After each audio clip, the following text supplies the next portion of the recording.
Hello guys, so gawa tayo ng isang ah tawag dito, review.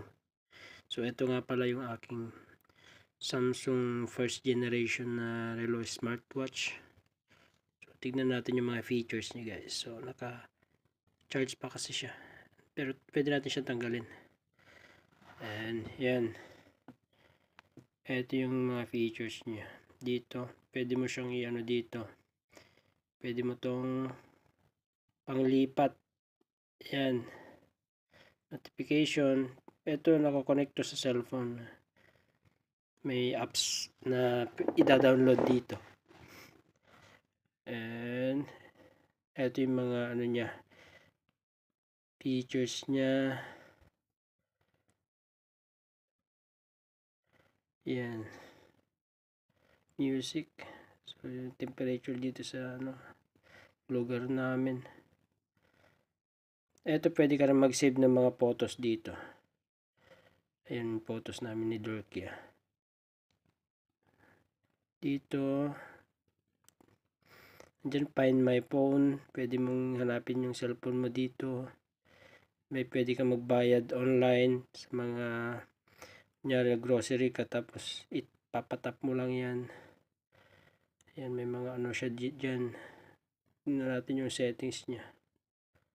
Pwedeng tumawag. Ayan, marami siyang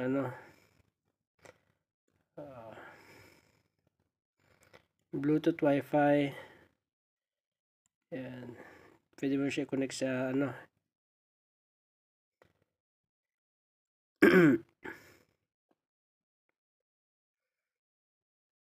so tignan natin yung niya.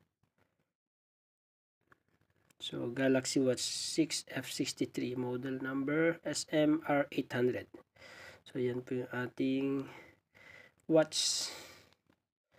So yan, ito pwede mong palitan yan, napapalit-palitan yan. So try natin palitan sa may settings. Tignan natin sa may settings niya.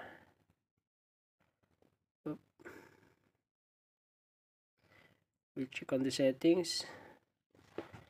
Ito yung watch faces niya.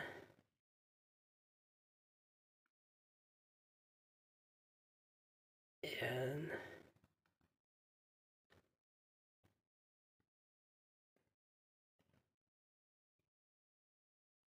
Background niya, ito pwede mong palitan yan. Marami yan, maraming klase yan. Tignan pa natin yung mga ibang features niya. Display brightness.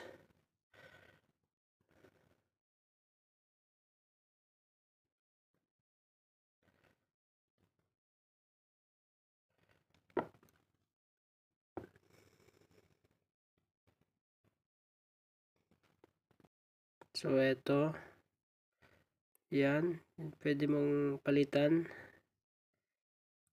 Pwede mo siya i-customize. Yan, maraming pagpipilian. So napili ko kasi is yun. So balik na natin, back na natin. Yan kasi yung napili ko guys. So yan, yan yung ating Samsung Galaxy Watch, smartwatch siya. Mabigat.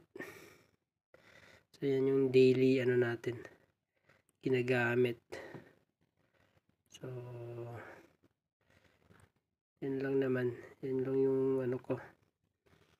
May mga watch naman ako na iba, kaso kabibili ko lang to last Sunday. Yan.